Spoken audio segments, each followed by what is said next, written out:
Hello, everybody. Welcome back to Read and Reread. I am Angelia. It is the last day of May. It is hotter than blue blazes, so it must be time for the June TBR. This month's TBR, well, hold on a second. Let me refer to last month's TBR. Last month's TBR was reasonable. I actually read the books on the list. I think there was one renegade that snuck in and maybe one thing that fell out. But it was a normal size, it was manageable, I was organized. Well, this month I'm organized, but it is out of control. This is the most ridiculous, mountainous pile of books, and I'm so excited about them. So it's a June TBR, but it might be more like a summer TBR, except there's a whole bunch of things I didn't even talk about that are coming up in July and August, so I don't even know. But I got really excited putting it together, and so I want to share with you my mountainous pile of possibilities that I think I'm going to read in the month of June. So June in the States is Pride Month, and I got so lucky. I found this Pride shirt it's from the Pride events in 2016 here in Corpus Christi, and I found this at Goodwill. I was so excited. So I'm all ready for just a fraction of the cost, and I did find a whole lot of books to read for Pride Month. Now, of course, I don't hoard up books by queer authors only to read in June, because every month is a perfect month for diversity in your reading selections. But I did make a special effort to find some books by authors, a lot of whom I have not read before. And I looked through my own TBR, and then I gathered things that I heard about in other people's videos. And then I also looked at the Stonewall and Lambda lists, and the Lambda Literary Award list was particularly helpful because it had so many categories and genres on it that I found things, in mystery and speculative fiction. And so I really appreciated how they broke it down. It wasn't just sort of a general fiction list. So I looked through all their finalists and I picked some out, and some of them were at my library, so I was very excited about this. So because there's so many unknown authors, I have lots of backups in case something ends up not suiting my fancy. And then after we get past all of the Pride titles, I also have a few other books for different reasons that I want to read this month for my little personal projects. So it's kind of a long list, so we're going to jump right into it. So I'm going to begin with the ones that I chose for Pride Month. But these are books by queer authors, and I'm going to start with the ones that I feel the most strongly that I will definitely or probably read. And then I'll do the kind of the maybes that I'm not sure about. And please let me know in the comments if you have read these books and have any insight to give me on the ones that are don't miss or not so sure or whatever, if you think you might read some of these as well. A couple of them are still on hold at the library and hopefully will come in time. If not, I'll read them whenever they come in, but I will show pictures of those also. All right, so the first one is one that I ordered because the library didn't have it and I really wanted to read it. And it should get here, it might get here today. It's supposed to get here in the next day or two. And that is Nevada by Imogene Binnie, and I will put a picture up here somewhere. And I actually almost bought this a few months ago. I came upon it when we were at Book People in Austin, and it just didn't make the cut of what I ended up buying that day. But I was looking at it and it looked really interesting, and I was thinking about it, and then I didn't buy it. And then, of course, 2 or 3 people that I tend to agree with about books talked about it on their channels, and it sounded really good. And so then I had what is the opposite of like buyer's remorse is when you're sad that you bought something. So didn't buy it remorse. Anyway, so I bought it. I've ordered it and it's coming. And this is it's a road trip book. And I don't know a ton about it. Oh, I do, but I forgot. But I have the residue of the good feeling that I wanted to read it. You know what I mean? You can't remember the details, but you just have like the sensation. So it's about a trans woman on a road trip, and she meets a guy. Maybe it's a trans guy. Anyway, it's kind of a road trip story. I guess it's also like a young people figuring themselves out story, maybe. Anyway, we're going to find out when it comes. All right, another one that I am strongly prioritizing is Giovanni's Room by James Baldwin.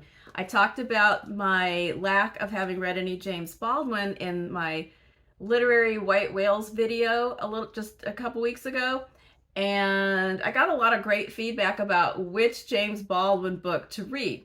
The library didn't have all of those books. I don't know why they didn't have The Fire Next Time, but they did not. But I got two books, and this one is thin, and it really intrigued me when I read what it was about. So this is the one I am choosing for June. And this is, okay, let's see. So this is from the 1950s, and it is, I think it's somewhat autobiographical, but it is about a young man who goes to Paris, an American in Paris, who becomes engaged to a young woman, but also falls in love with a man that is an Italian bartender. I guess that's Giovanni. And so he is conflicted about who he is and how he's going to live, and it is the 1950s. So I am super excited to try out James Baldwin and cross one white whale off my list, and I hope that it's the first of many books that I enjoy by this author. Another book that I sort of missed out on when it was a new book, but now I want to read it, is The Guncle by Stephen Rowley. And I mean, it's a very cute cover, and that is kind of why I didn't read it, because it sort of looked too fluffy for me. I thought it was just going to be this too cute kind of book. Based on the strength of Greg and Joel's recommendation on Greg's channel, Supposedly Fun, I am going to read The Guncle, and because he says that it is not too fluffy, that it is funny and heartwarming, but it also has a serious side and deals with themes of grief and loss. And it's about a man named Patrick who is a GUP, gay Uncle Patrick, to his niece and nephew Maisie and Grant. He loves them, but he also enjoys his life on his own in Palm Springs. But he suddenly finds himself the caretaker of the children after a family tragedy, and he has to figure out how to be a more parental figure in their lives, and what he needs to do for them and what they can do for him. And so I'm going to try it out, but it sounds like a fun book, but also I guess it has like a sad side. Anyway, sounds good. Another book that I accidentally didn't read, but I've always meant to read, is Memorial by Bryan Washington. And one time I checked out the short stories lot, and I couldn't really get into them. But then I heard about this novel, and this sounds more to my liking. Bryan Washington is an author who lives in Houston, and this is the story of two men. Mike is a Japanese American chef at a Mexican restaurant, and Benson is a black daycare teacher, and they're kind of at a crossroads in their relationship. But Mike has to go to Japan to visit his father, who is dying, and this happens right when his mother has arrived to Texas to visit them. And so Benson gets stuck with his somewhat mother-in-law and from Japan, while Mike goes to Japan. All right, so back home, Mitsuko and Benson are stuck living together as unconventional roommates, an absurd domestic situation that leads Benson to a deeper understanding of family and himself. Both men will change in ways that will either make them stronger together or fracture everything they've ever known, and just maybe they'll all be okay in the end. So this sounds very good to me. I'm excited to read this. These books kind of match. So what a nice color moment there. A couple of books that I found from that Lambda list. I found a mystery, Lavender House by Lev A.C. Rosen. This is a mystery, and it sounds kind of noirish. It says, Lavender House, 1952, the family seat of recently deceased matriarch Irene Lamontagne, head of the famous Lamontagne soap empire. This estate offers a unique freedom where none of the residents or staff hide who they are, but to keep their secret, they've needed to keep others out, and now they're worried they're keeping a murderer in. So I guess they think that the recently deceased matriarch didn't die on her own. And so they hire this guy, Andy, who was recently fired from the San Francisco police after being caught in a raid on a gay bar. And so he comes to this strange estate to investigate the murder or the death.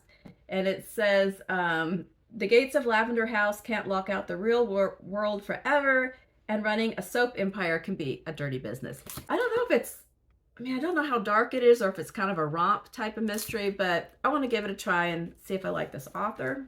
I also found a coming of age story that was on one of the finalist lists, and it's called Roses in the Mouth of a Lion by Bushra Rehman. This is about some girls in the Pakistani American community in Queens. And it opens up with they're talking about the song Me and Julio Down by the Schoolyard. And I didn't really think about that. The Queen of Corona is about this neighborhood in Queens. So I will have to, when I do read this book, I'll have to find a video of that song to go along with it. This is about a girl named Razia who grew up in Queens, and a family rupture or a clash between two families drove her apart from her best friend. I think it's in the 80s because it mentions 80s music. And so she gets accepted to a prestigious high school in Manhattan. And she starts to meet different kinds of people outside of her sheltered Pakistani community. And she also discovers that she is attracted to girls. Punctuated by both joy and loss and full of 80s music and beloved novels, Roses in the Mouth of a Lion is a new classic, a fiercely compassionate coming-of-age story of a girl struggling to reconcile her heritage and faith with her desire to be true to herself. I love a good coming-of-age story. I love 80s music. Sounds like it will be all good stuff. Okay, so that was kind of my top tier of my Pride Month picks, the ones that I feel are the best possible match for me. Could be wrong, so if you read any of them, please tell me. But now I have some backup selections. I have a few more that I found at the library, and then a couple more that I'm still waiting to come in. And I'm interested in all of these too. I just either don't know as much about them, or I can't get a real good feel for them. But I will show you that. I will show you them. I will show them to you, and you can tell me what you think. All right, the first one.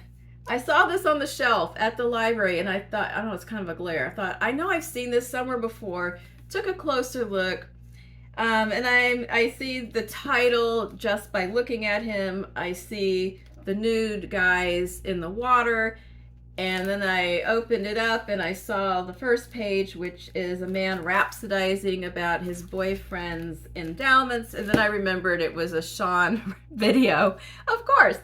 And as I recall, Sean liked this book, but he didn't love the ending. I had to go back and check on that. But it sounds funny. This is by a guy who is a Emmy-nominated creator, writer, and star of Netflix special, which I have never seen. His name is Ryan O'Connell. So he's a TV writer and actor, and it is about a TV writer.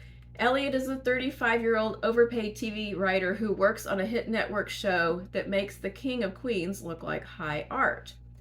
So he has a perfect boyfriend. He has a disability. He has cerebral palsy. And it says he wants to have more life experiences and possess the same confidence as his able-bodied peers. So when he hears his boss bragging about a wild night with a sex worker, Elliot is intrigued. And within days, he too is spending $480 an hour for a sexy afternoon with an aspiring optician named River. Okay, so this could be a lot of fun, and that's all I know about it, but based on it looking like fun and what Sean had to say about it, I thought at least give it a try. The next one I don't know anything about, but I had it on my list last year and never read it. And then I don't know, I thought of it again, or I saw it on the shelf at the bookstore. I don't remember, but it is Yerba Buena by Nina LaCour. Stephen told me that he had read some of her young adult books. She has a young adult book called We Are Okay that he said was really good. I haven't read anything by her, and I think this is her first adult novel. It is about a woman who ran away from home at 16, and I guess she's very guarded about her past, and she is a very accomplished bartender. And then there's another woman named Emily. So she takes a job arranging flowers at the same restaurant that the other lady's a bartender at, maybe? I don't know. One's a bartender, one is the flower arranger. Then they meet each other, and I don't know, they have to deal with their baggage. That's what it sounds like. So I don't know if it is a romance or just a relationship story. So I'm not totally sure whether I'm going to like it or not, but it sounded interesting. And yet another possible book I found is called Skye Falling. Gosh, there's terrible glare. Skye Falling by Mia McKenzie. Mia McKenzie, let's see, I think this is her first novel. She wrote something called The Summer We Got Free, and she created Black Girl Dangerous Media. And so this novel is supposed to be funny. It says it is a buoyant novel, probing examination of the complexities of family, queerness, race, and community. And it is about a woman named Skye who is around 40, but back when she was in her 20s and when she was broke, she sold her eggs, and now a 12-year-old girl has shown up telling her that she is her egg baby. And so it's kind of a twist on the, man who donated sperm, and then the kids show up years later. Then she also realizes that she has been hitting on this woman who's actually the kid's aunt. So things get very awkward and cringy. So possibilities abound. There's two more that haven't come in yet from the library, and I'll put their pictures up here. They are Paradox Hotel by Rob Hart, which is a science fiction time travel novel. I read a book by him. It was called The Warehouse, and it was weird. If Amazon did take over the world, but if it took it over even more, where you lived at the factory and it was like a 24/7 kind of thing, and sort of mashed up, and there was a dash of Soylent Green in there, and it was a strange one, but not in a bad way. So I would try another book by this author. And then the other one that is still floating around out there is Ghost Town by Kevin Chen. I have not read anything by this author. And this is a story of a man who leaves his small, conservative, traditional town in Taiwan, and because he's gay and it's not a good atmosphere, and he goes to Berlin. And I guess the story starts where it's actually some years later, and he's coming back home to Taiwan, and he has been in prison for murdering his boyfriend. So then I guess we find out what happened, and then he also has to deal with, I don't know, his family and everything. So that's my Pride-a-Palooza, but I also have a few other books that I'm currently reading or wanting to get to this month for other reasons. So I'm still reading How the Word Is Passed by Clint Smith, which is about the history of slavery in the United States. Clint Smith visits various places in the U.S. that had some sort of integral, do I have integrity? Integral, integral? Oh my God. Important places in the history of slavery. And it's a personal narrative, and also has a lot of historical research, and I'm learning a lot, and I'm working my way through it slowly. I just read a little bit every day, and I'm taking my time. Also, I started Things in Jars yesterday, so it'll actually be a June book. Maybe it was on my May list, I'm not sure, but I have begun it. It has started out wonderfully, and I'm so excited to be reading another book by Jess, and I can't wait to talk to you about it after I've read it. But I've only read about maybe 50 pages, 40 pages, and it started out really wonderfully and weird, and I love this author so much. I need to do kind of a speed read or reread of Slaughterhouse-Five, and I accidentally requested a graphic novel from the library, but I think that'll work for the purposes of why I need to read it, which is for the band book club at my public library that I am kind of a erstwhile attendee. I make it off and on, but I did want to try this one because I cannot remember if I've ever read this or not. I know I went through a Vonnegut phase in maybe late high school or early college, and I read several of them, but I didn't have a copy of this, so I might not have read it. I don't know. So I'm going to read this graphic novel.